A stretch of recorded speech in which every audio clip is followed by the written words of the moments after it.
So welcome back, guys. This is Madhav PVL, and today we are going to discuss about the unified modeling language and the elements of software construction. So basically, what is unified modeling language? So unified modeling language is nothing but this is just for the purpose of a representation. So in database, we just represents the data we can just say like the representation of a data in a DBMS, that is in a form of a ER model, is a bit different. We can just say like they both are same, but the representation cause of those both will be a bit different. So DBMS is used for the official purpose, whereas this unified modeling language can be understood by every single individual who are away from those subjects. So for learning DBMS ER diagrams, they need to just know some basic terminologies, but this is very basic things which can be learned by anyone. So the first one is use case diagram. So use case diagram is nothing but here there will be some actors. So these people, or we can just say like these symbols are called as the actors, and then actors will have some specific names. Actors will have some specific names, whereas this whole space is called as the system boundary.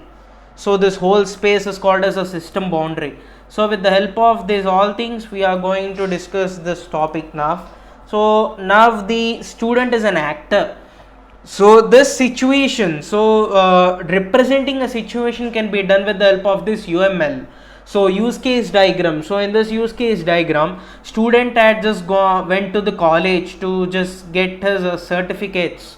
So to get a certificate, he need to just fill a form. So student is just filling a form, and the form will be received by the registrar, and then the registrar will just tell that he need to just pay the fees and just get the receipt.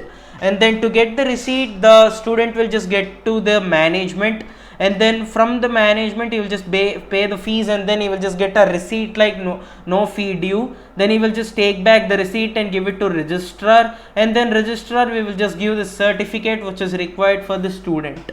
So this is all about a use case diagram. So this is very easy if you just consider this with an example. So this is a system boundary, and then these are the actors. So this is a use case diagram, and the second type is a class diagram. So class diagram is nothing but we may have just learned this in our previous semester, as we had just performed this OOPS, that is object oriented programming, that is Java. So in the Java we use it to just create some class diagrams, right? So class diagram is nothing but the main class name, and then the characters or integers or whatever it may be, the variables which were inside that function will be returned in the second box in the attributes place, and then the operations will be done in this row. So basically this is a main class student. So student will have attributes of a name, ID, roll number or whatever it may be, of type char, integer, float, whatever it is required. So those are the attributes, and then the operations are get rank, get fee. So this is a basic model of an ERP. So if we just give this data, then we can just perform those operations to get the rank or fee or whatever it may be. So this is a class diagram. Class diagram is nothing but a normal class diagram which we use it to represent the normal function.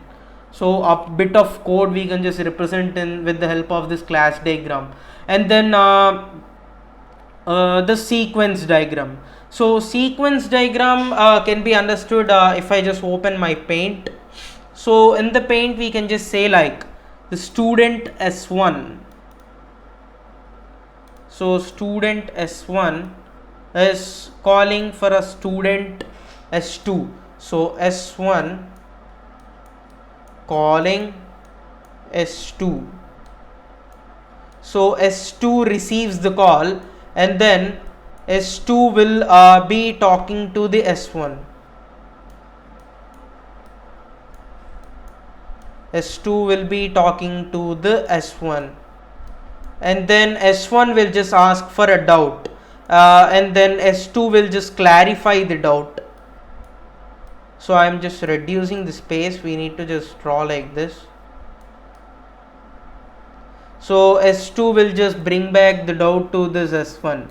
So he will just explain that, and finally the doubt gets clarified, and then S2 or S1, whoever it may be, cuts the call. Then S2 will go on its way and S1 will go on this way. So whatever it is there, so sequence diagram is nothing but the step by step sequence procedure. The step by step procedure along with the timings if possible is known as a sequence diagram. So student will just ask for the fees. So he will just ask for the fees, how much it is required to the registrar, and then registrar will tell the fees, and then he will ask for the certificate after paying the fee. So the sequence diagram is nothing but it is just representing the sequence. So with the help of this box they will just represent how long the action is active. And then activity diagram. So activity diagram is nothing but anything represented in the form of a flow chart. So flow chart, we know the basic flow charts, right? In our previous classes, like in our, I think in our school we used to just do this. So flow chart is nothing but this is also a step by step procedure. So start, he will just take the form, and then after the form gets verified. So the verification is nothing but the fee should be fully paid. If it is paid, perfect, then yes. If it is not paid, then due, no. So this is a decision maker. So decision maker is this a rhombus shape. So this rhombus shape will just decide the thing. So this is a flow chart. So basic flow chart. This is for the purpose of a verification, and then this is a decision maker. In this decision maker there will be a logic. So if a fee is paid, then it is yes, then otherwise it is a no. So this is an activity diagram. And then the state chart is nothing but which is represented in the sequential form. So sequential form is nothing but, so let me just open my paint again. So sequential form is, now you need to just start the process. So after getting into an ATM, you need to just place the card. So after placing the card, you need to just enter the correct pin. If pin is not correct, then it will just pass an interrupt. So it will just again get back to the ATM form. So this is all about the sequence state chart. So represented in a sequential form. So step by step will be represented. So this is about state chart. And then this is used for the purpose of a division. So division is nothing but if we need to just divide some things in this activity diagram, so it can be divided with this. So in the case of ingredients, we'll have dry ingredients and wet ingredients. So the ingredients will be divided with the help of this division symbol from dry and wet, and then they will be mixed with the help of this joining symbol. So this is a joining symbol. So they will just join the dry and wet ingredients, and they will just make a recipe. So this is just for the purpose of joining. And then if both entities are not dependent in the sense, here if we just consider this example, so there should be both the pin and the ATM card to just get the money. So if the both the entities are dependent, that is, we can just say, like in this example, if I want to just go to Hyderabad, so there are only two things, car and bus. So if both entities are not dependent, I can just go to Hyderabad even by aeroplane. So if I don't want to go in a car or a bus, they are not compulsory, right? So I can just go by plane. So this is not dependent, where dependent is the ATM case. So for getting a money, we need the card and pin. So both things are required to just get money.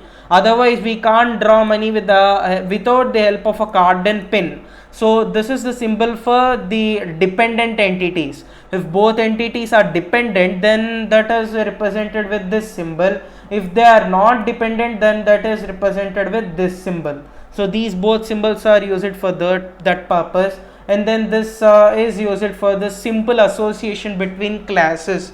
So in a class diagram, we can just say, like from one class to another class. In the data structure, we create different types of classes, right? So in between classes, we will put some arrow marks for the purpose of a representation. It is for the simple association between classes. So these arrow marks are used for the simple association between classes. So in this way, the unified modeling language is used for the representation purpose. So thank you for watching Works of the College, guys. Please subscribe to my channel.